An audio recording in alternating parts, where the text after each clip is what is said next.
गिरिराज सिंह की हर हालत में जीत हो, और ये कामना लालू प्रसाद जी का है। आंधरा खोजे दोनों हाथ में लड्डू, वो तो बात कहानी खत्म है। जीत जाता है तो हमारा एमपी, हार जाता है तो मेरा वोटर मेरे पास। बेगूसराय के लोगों को गुलाम रहने की आदत हो गई है।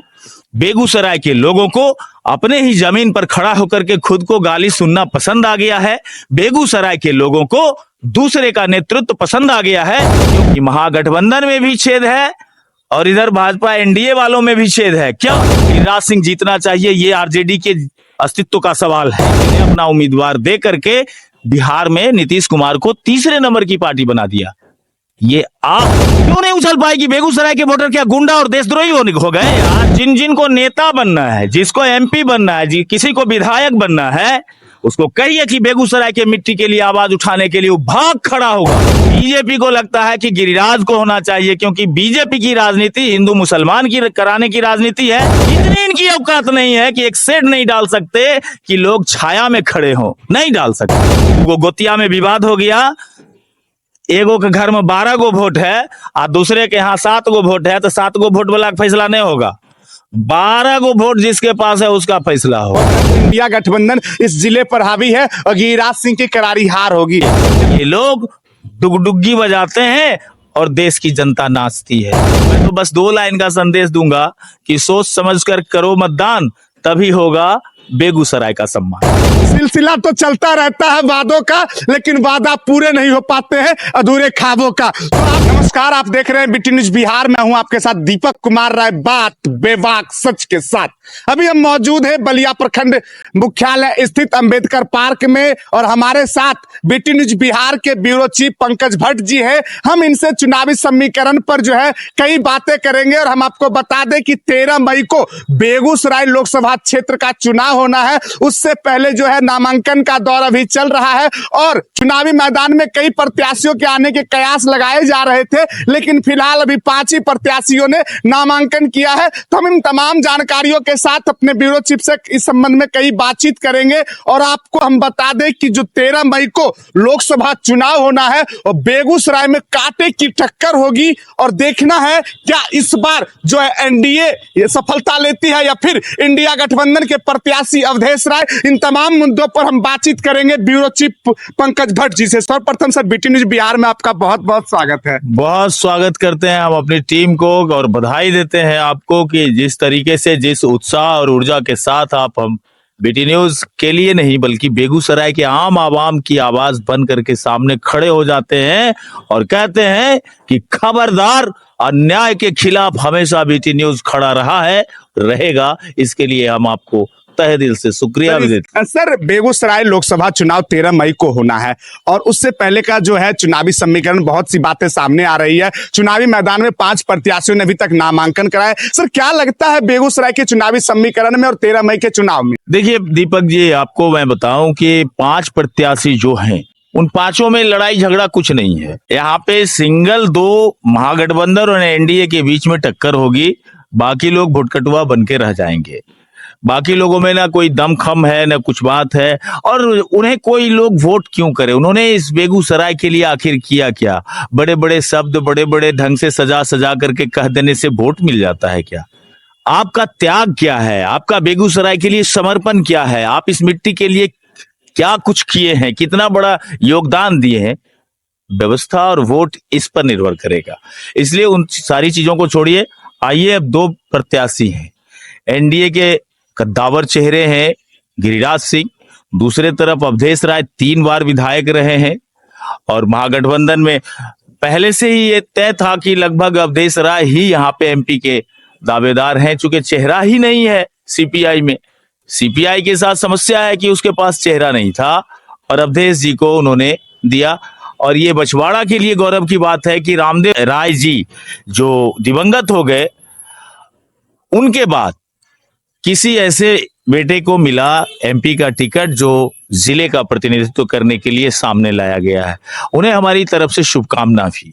लेकिन सर दोनों जो प्रत्याशी हैं, दोनों प्रत्याशियों पर प्रश्न चिन्ह सामने आ रहा है। एक तरफ जो है 5 साल के सांसद बेगूसराय के रहे हैं गिरिराज सिंह, और एक तरफ जो है 15 साल विधायक रहे हैं, और दोनों पर प्रश्न चिन्ह बनता है। 5 साल के कार्यकाल में गिरिराज सिंह ने बेगूसराय के लिए स्थानीय मुद्दों पर ध्यान नहीं दिया, और 15 साल बछवाड़ा के विधायक अवधेश राय रहे, लेकिन बछवाड़ा के लिए उन्होंने खास तौर पर कुछ नहीं किया। नहीं, देखिए यहाँ पे जिन चीजों को लाया गया है, जिन चीजों को रखा जा रहा है, कामों की तुलना आप दोनों प्रत्याशी के बीच में नहीं कर सकते, पहली बात। क्योंकि अवधेश राय जी का कितना काम बोलता है, आप भी बछवाड़ा से हैं, मैं भी बछवाड़ा की मिट्टी से हूं। मां गंगा के आंचल में बसा हुआ क्षेत्र, वह भूभाग जिसे निश्चित तौर पर गौरवान्वित होने का क्षण था, लेकिन कामों को लेकर के आप गिरिराज सिंह से उनकी तुलना नहीं कर सकते, पहली बात। अब आइए आपकी क्या कुछ हो सकता है कि कामों के साथ साथ इन चीजों को, जो प्राकृतिक संसाधन है हमारे, नोन नदी समाप्त, निश्चित, स्वर्णभागा नदी समाप्त, बलान अंतिम दिन गिन रहा है, बैती अंतिम दिन गिन रहा है, इन चीजों पर हमारे कोई भी प्रतिनिधि ने ध्यान नहीं दिया। अगर शैक्षणिक व्यवस्था की बात करिएगा तो 1980 के बाद ये 2024 है, और इस बीच की फासला को देख लीजिए तो 44 वर्ष का वक्त व्यतीत हो गया, बेगूसराय का बहुमूल्य वक्त बर्बाद हो गया। एक प्राथमिक विद्यालय भी नहीं आ पाया, और ना ही किसी जनप्रतिनिधि ने सदन में इस बात को रखने की कोशिश भी की। ये बड़ा दुखद बात है। एमपी हुए, एमएलए हुए, ऐसा नहीं हुआ कि सीट खाली रह गया, वैकेंट, ऐसा तो नहीं था, सारे लोग आए। स्वयं गिरिराज जब बेगूसराय पधारे तो इनको बेगूसराय में 4.5 लाख मत दे करके लोगों ने मुकुट पहना करके दिल्ली के गद्दी पर जाकर के भेज दिया, और ये केंद्रीय मंत्री बने। सदन में इनकी उपस्थिति होती थी, लेकिन बेगूसराय के आम आवाम को लेकर के एक बार भी बेगूसराय का अगर ये नाम ले लेते तो 4.5 लाख की मान रह जाता, वो 4.5 लाख मतों का मान रह जाता, जिसे आज लोग गला फाड़ फाड़ के कहते हैं कि अब की बार 6 लाख पार। मुझे समझ में नहीं आता, हैरान हूं मैं इन सारी चीजों को देख करके, सुन करके, कि किस आधार पर आप 6 लाख पार की गारंटी दे रहे हैं। इस आधार पर कि बेगूसराय लोकसभा में 7 विधानसभा, 7 में से 4 पर महागठबंधन का कब्जा, 3 पर आपका कब्जा, जिसमें एक बछवाड़ा, दूसरा बेगूसराय और तीसरा जदयू का सीट मटिहानी, और तीनों जगह ये कमजोर स्थिति में। मैं ऐसे ही नहीं कह रहा, आप बताइए कि जो परिस्थितियां बनी, 7 विधानसभा में 4 पर महागठबंधन है, लोग कह रहे हैं मोदी जी को वोट करेंगे, लोग मोदी जी को वोट करेंगे। मैं भी मानता हूं कि लोग मोदी जी को ही वोट करेंगे, गिरिराज सिंह को लोग वोट नहीं करना चाहते हैं। लेकिन आप जानिए, मेरे पत्रकारिता के जीवन में मैंने एक ऐसा चेहरा जो खुल करके ये कहता हो कि सनातनी पर अगर सवाल खड़ा करोगे तो मैं बोलूंगा, और इस तरीके का बोलने वाला व्यक्ति मैंने नहीं देखा, मैंने तो नहीं देखा सर। मैंने नहीं देखा। पर इसके बाद मैं सर आपसे, आपने कहा बड़ा बेहद चीज कि सनातनों के पक्ष को लेकर बोलने वाला ऐसा चेहरा मैंने नहीं कभी देखा। हम आपको बता देना चाहेंगे कि यह जो, जैसा कि बाजारों में चर्चा है और लोग कह रहे हैं कि गिरिराज सिंह हिंदू के नेता नहीं है, वो ठगने के नेता है। कि हमने पिछले इंटरव्यू में संजय गौतम से जब वार्तालाप की तो संजय गौतम ने कहा था कि आप हिंदू के भी नेता नहीं, आप ठगने के नेता हैं। ये सिर्फ हिंदू के शब्दों के नाम पर भावना का खेल आज आकर ये हिंदू और मुस्लिम की बात करते हैं। इनकी औकात हुई? किस मामले को लेकर इनकी औकात क्या है? मस्जिद के बगल में दलित बस्ती को हटा दिया गया था 8 कट्ठे गैर मजरूआ जमीन से। क्या इन मामलों को लेकर उन्होंने आवाज नहीं उठाया? दलितों की आवाज बनने का बार भी नहीं उठाया। पपरोड़ में आप चले जाइए, 4 लेन का जो विस्तारीकरण हुआ पपरोड़ में जाकर वहीं पर रह गया, क्योंकि पिछले नौशाद यूसुफ के द्वारा रोड का अतिक्रमण कर एनएच को, कब्रिस्तान को घेरा गया था बढ़ा करके, इन्होंने हटवाया, वहाँ रोड का चौड़ीकरण नहीं हो पाया, 4 लेन वहीं का वहीं रह गया। अरे भैया, आप हिंदू के भी नेता नहीं, आप ठगने के नेता हैं। ये सिर्फ हिंदू के शब्दों के नाम पर भावना का खेल खेलते हैं। इनके जहन में हिंदू का कोई सोच ही नहीं है, कोई उसके लिए कोई दर्द दर्द ही नहीं है। अगर दर्द रहता तो दवा भी ये रखते, ये सिर्फ दर्द देते हैं, दवा इनके पास नहीं है। इन दोनों तमाम मामलों पर गिरिराज सिंह ने कोई संज्ञान नहीं लिया। ऐसे कई मामले जो हिंदुओं से जुड़ा हुआ हो, कुछ है क्योंकि जहां पर मुद्दा गर्म होता है वहां गिरिराज सिंह की अगुवाई होती है, लेकिन जहां मुद्दा गर्म नहीं होता वहां हिंदू रो रो कर रह जाते हैं। गिरिराज सिंह कुछ नहीं बोल पाते हैं। एक कारण है, उसका कारण है हर चीज हर व्यक्ति के संज्ञान में नहीं हो सकता। हर जगह आज आप देख लीजिए, आपने जिन चीजों की चर्चा की वो चीज बहुत सेंसिटिव है और कोई जनप्रतिनिधि नहीं चाहता है कि हम वैसे सेंसिटिव चीजों को छुए जिस सेंसिटिव को लेकर के जिले का कानून व्यवस्था भंग हो, जिले में खून खराबा जैसा माहौल बन। सत्ता बिहार की आरजेडी की सरकार थी और आरजेडी की सरकार मुस्लिम परस्त सरकार है। इनका समीकरण है मुस्लिम और यादवों का।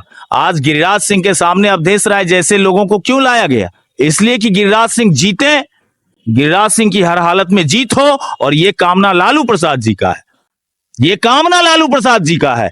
वो ऐसा इसलिए चाहते हैं कि गिरिराज सिंह जीतेगा, ये हिंदू हिंदू करेगा, मुसलमान डर करके वोट बैंक बन करके हमारे पास सटा रहेगा। ये वोट बैंक की राजनीति तो इसलिए अवधेश राय को चुनावी मैदान में उतारा गया। बिल्कुल, चुनावी में ऑप्शन नहीं है ना सीपीआई के पास। और इस चीज को देख करके लालू जी खुश हो गए, अरे वाह, आंध्रा खोजे दोनों हाथ में लड्डू। वो तो बात कहानी खत्म है। जीत जाता है तो हमारा एमपी, हार जाता है तो मेरा वोटर मेरे पास है। ये दुधारी तलवार जैसी स्थिति बनाए हैं लालू जी ने बेगूसराय में। क्या लगता है आपको कि उषा सहनी को टिकट नहीं मिलनी चाहिए थी? मिलना तो चाहिए था, क्योंकि महिलाओं का सम्मान सीपीआई नहीं करना चाहती क्या? महिलाओं का सम्मान होना चाहिए था या नहीं? और भी लोग हैं, आप बताइए, आप जिस पार्टी के विषय में कह रहे हैं 90 साल का संयोजक, 80 साल 82 साल का कार्यकर्ता, 1980 वाली सोच, 2024 में लड़ेंगे चुनाव गिरिराज सिंह के सामने और जीत लेंगे, मैदान मार लेंगे, जिसका कुछ किया धराया नहीं है। आप जाइए, जाकर के देखिए 15 सालों में उन्होंने क्या विकास किया। बछवाड़ा के लड़के साहेबपुर कमाल आते हैं पढ़ने के लिए, बच्चियां साहेबपुर कमाल आती है और साहेबपुर कमाल की बच्चियां दलसिंह सराय पहुंचती है, बीच में ट्रेन से गिर जाती है। कई सारी खबरें आपने कवरेज किया है कि फलाने जगह की बच्ची थी जो गिर गई, कट के मर गई। सुनिए, कट के मर गई। एक विद्यालय नहीं दे, एक डिग्री कॉलेज नहीं दे सकते। 20-20 साल से बछवाड़ा में कांग्रेस का राज रहा, 20-20 साल 15-20 साल राज कम्युनिस्टों का रहा। क्या बछवाड़ा को एक डिग्री कॉलेज नहीं चाहिए थी? तो सर 5 साल तो गिरिराज सिंह का भी कार्यकाल रहा। क्या बेगूसराय में विश्वविद्यालय नहीं होना चाहिए? क्या कांवर झील का जन्मधार नहीं होना चाहिए? उन्होंने आज का ब्रेकिंग खबर में बता रहा हूं, उन्होंने आज कहा है कि मेरे आगामी कार्यकाल में जिस तरीके से भारतीय जनता पार्टी का, मेरा सवाल था उनसे कि भाजपा का जो एजेंडा था कि 370 हटा देंगे, राम मंदिर बना देंगे, एनआरसी लाएंगे, सीएए लाएंगे, आप सब कुछ कर रहे हैं, ठीक ना? तो उसी तरीके से आपका बेगूसराय अगला 5 साल में आपका एजेंडा क्या होगा, ये मेरा सवाल था। तो उन्होंने कहा कि बहुत सारी चीजें हैं, कितना का नाम गिनाऊं, लेकिन मैंने जब इस पर विश्वविद्यालय की चर्चा की, दिनकर विश्वविद्यालय की, तो उन्होंने कहा ये मेरा प्रथम है, ये पहली गारंटी है कि दिनकर विश्वविद्यालय बनेगा बेगूसराय में आगामी 5 साल में। मैं उनकी तरफदारी नहीं कर रहा हूं, पूरा दुनिया जान रहा है कि मैं उनकी तरफदारी में नहीं हूं, लेकिन करेंगे क्या बेगूसराय के लोग? बेगूसराय के लोगों को गुलाम रहने की आदत हो गई है। बेगूसराय के लोगों को अपने ही जमीन पर खड़ा होकर के खुद को गाली सुनना पसंद आ गया है। बेगूसराय के लोगों को दूसरे का नेतृत्व पसंद आ गया है, क्योंकि यहां से, इस मिट्टी से न रामदेव बाबू रहे और न भोला बाबू रहे। बेगूसराय के माथे पर तब कलंक नहीं लगा था जब सूरजभान सिंह जैसा व्यक्ति, जिसको पुलिस खोज करके ढूंढ रही थी, चारों तरफ खोज रही थी, भागा फिरता था, रंगदारी करने वाला व्यक्ति, किडनैप करने वाला व्यक्ति, वो आया और एक सामाजिक व्यक्ति को, एक सच्चा पॉलिटिशियन रामजीवन बाबू को हरा दिया।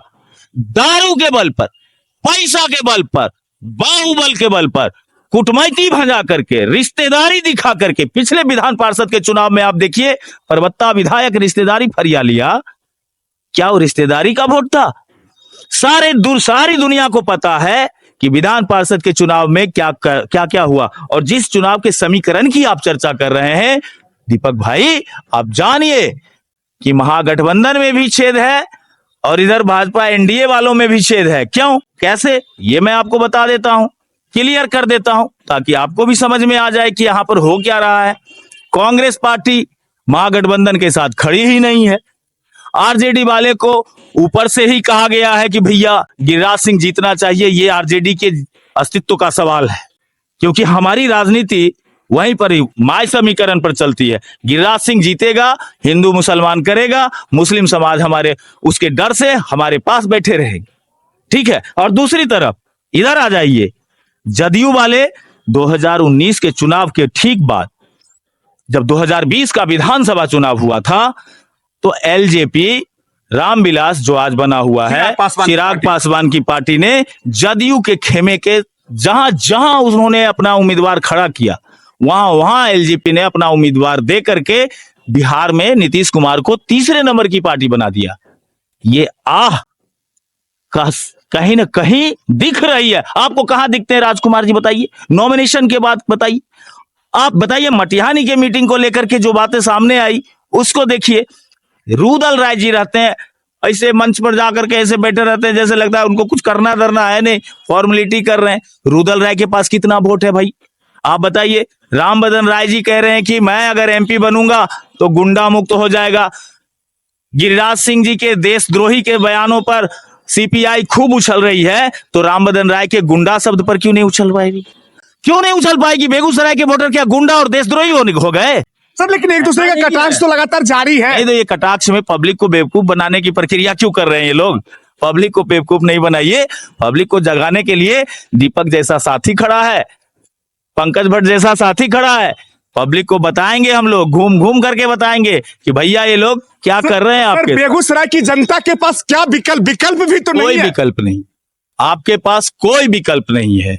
इसलिए विकल्प नहीं है कि आप जाइए, आज जिन जिन को नेता बनना है, जिसको एमपी बनना है, किसी को विधायक बनना है, उसको कहिए कि बेगूसराय के मिट्टी के लिए आवाज उठाने के लिए वो भाग खड़ा होगा। जैसे पत्थर उठाते ही कुत्ते भाग खड़े होते हैं, वो स्थिति है कि मिट्टी की बात करते ही पार्टी वाले भाग खड़े होते हैं। मैं तो पार्टी गाइडलाइन का, मैं तो पार्टी का समर्पित कार्य करता हूं। अरे जिस बेगूसराय ने तुम्हें खेलने कूदने और राजनीति करने का जगह दिया, जिसने तुम्हें सजाया संवारा, जिसने तुम्हें जिंदाबाद कहा, उसके लिए एक शब्द नहीं बोल पाते हो। राकेश सिन्हा रो रो कर कह रहे थे, बिलख बिलख कर उन्हें माँ बहन की गालियां दी गई, लेकिन उसका भी वो विरोध नहीं कर पाए। राकेश सिन्हा क्या करेंगे?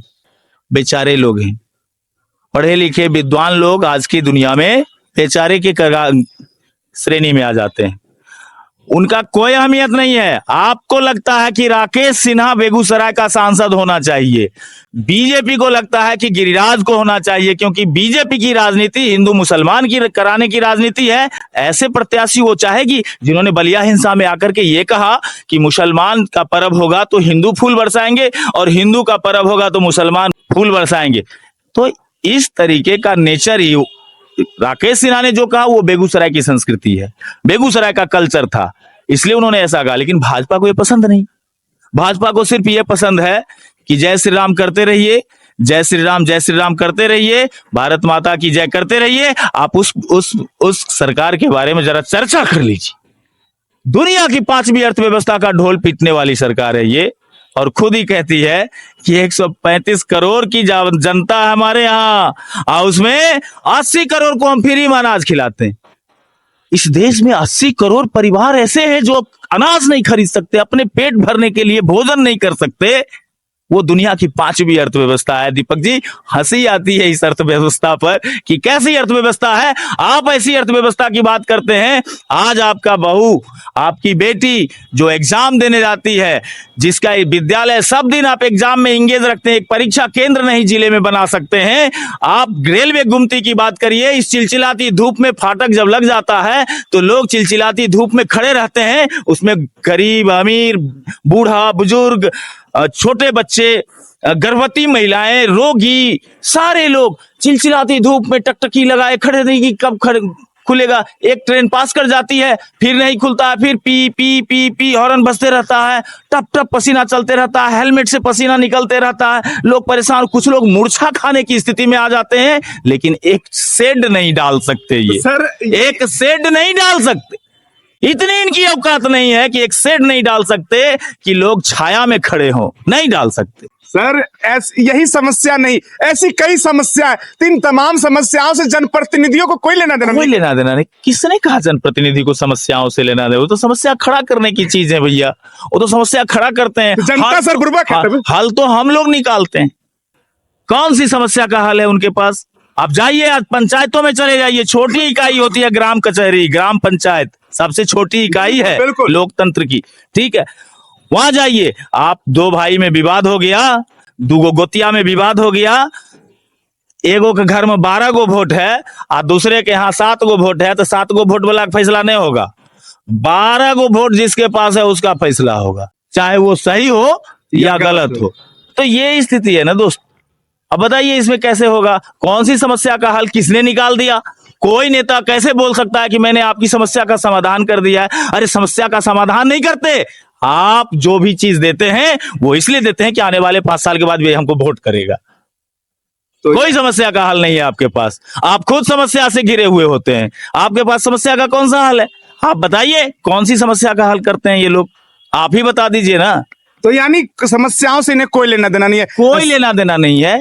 लोकतंत्र है, वोट गिरेगा, वोट लेकर के ये लोग अपना जाएंगे, कोई तो जाएंगे, मौज करेंगे, मौज करके आएंगे, फिर कुछ करेंगे, हल्ला गुल्ला कर करके किसी तरह, कभी कास्ट फैक्टर पर, कभी धर्म के फैक्टर पर, कभी कुछ कहानी करके वोट ले लेंगे, फिर सरकार जा करके बना लेंगे। सर बीटी न्यूज बिहार ने एक सर्वे निकाला है, 7 विधानसभा हम लोगों ने घुमा, सर आपने भी घुमा। अभी का जो चुनावी समीकरण है, अगर कहा जाए अगर कल यदि चुनाव होता है तो इंडिया गठबंधन इस जिले पर हावी है और गिरिराज सिंह की करारी हार होगी। सर क्या कहना चाहेंगे चुनावी एग्जिट पोल के मुताबिक? सर देखिए जनता है ना, ये सुबह में कुछ शाम को कुछ लोग इस फिराक में भी रहते हैं। मैंने अपनी आंखों से देखा है, बहुत जगह देखा है कि लोग जाते हैं और कान में सट के कहते हैं कि हमारे यहाँ 11 को वोट चाहिए। मैंने एगो 500 से काम नहीं चला, 11 को 500 चाहिए तब दवा वोट।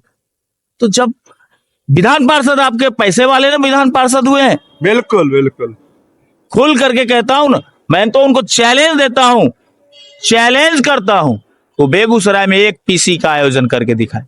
क्या काम कर दिया विधान पार्षद ने? मनरेगा के सारे पैसे आज पड़े हुए हैं विधान परिषद में, बोल रहे हैं क्या? मुखिया जी के पैसा दे करके वोट ले लिए, वार्ड पार्षद को पैसा दे करके वोट ले लिए, अगर काम क्या कर रहे हैं? एगो चापाकल दिलखिन रे से, अरे वाह, अरे चापाकल देने के लिए तुमको लाया गया है यार। आपको इसलिए लाया गया है कि जो जिनसे आपने वोट लिया उनके निजता का हनन नहीं हो, उनको स्वतंत्र रूप से जीने का अधिकार हो, उनकी आवाज बनो। लेकिन ये कुछ नहीं कर सकते।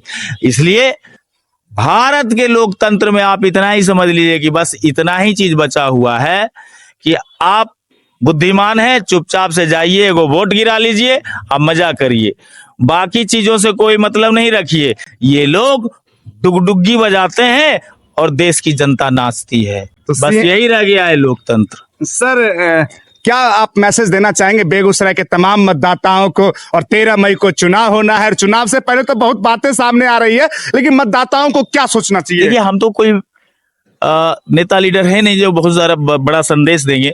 मैं तो बस 2 लाइन का संदेश दूंगा कि सोच समझकर करो मतदान, तभी होगा बेगूसराय का सम्मान। तो हमारे साथ मौजूद थे बीटी न्यूज बिहार के ब्यूरो चीफ पंकज भट्ट जी, और हम इनकी ही दिशा पर चलते हैं। ये हमारे अभिभावक हैं हमारे चैनल के, और हम इनसे कई बिंदुओं पर बातचीत की। बेगूसराय का जो मौजूदा चुनावी समीकरण है उन तमाम बातों पर हमने इनके साथ चर्चा की, और इन्होंने क्या कुछ कहा वो तो आपने सुना ही। अब आपको तय करना है कि बेगूसराय की दिशा और दशा कैसे बदलनी है। आप किन प्रत्याशियों के पक्ष में अपना मत करते हैं? इंडिया गठबंधन के प्रत्याशी अवधेश राय तो है ही, एनडीए के प्रत्याशी आपके बेगूसराय के सांसद 5 साल रह चुके हैं और केंद्रीय मंत्री भी रह चुके हैं गिरिराज सिंह। इन दोनों के बीच करारी टक्कर होगी, और इस टक्कर में आपको तय करना है कि हम कौन से प्रत्याशी को चुने जो हमारी समस्याओं को रख सके, हमारी समस्याओं का निदान कर सके। बेगूसराय में बहुत सी समस्याएं हैं, लेकिन इन तमाम समस्याओं पर जनप्रतिनिधियों का ध्यान नहीं है। अब आपका वक्त आ चुका है मत करने का, और आपको तय करना है कि हम कैसे प्रत्याशी को चुने जो हमारी आवाज सदन में रख सके। हालांकि सिलसिला तो चलता रहता है वादों का, लेकिन वादा पूरे नहीं हो पाते हैं अधूरे ख्वाबों का। तो आपको हम बेगूसराय से जुड़े हुई एक एक खबरों से अवगत कराएंगे, तो आप हमारे साथ लगातार बने रहिए, देखते रहिए BT news Bihar. Cameraman Ranveer Kumar के साथ दीपक कुमार राय की रिपोर्ट।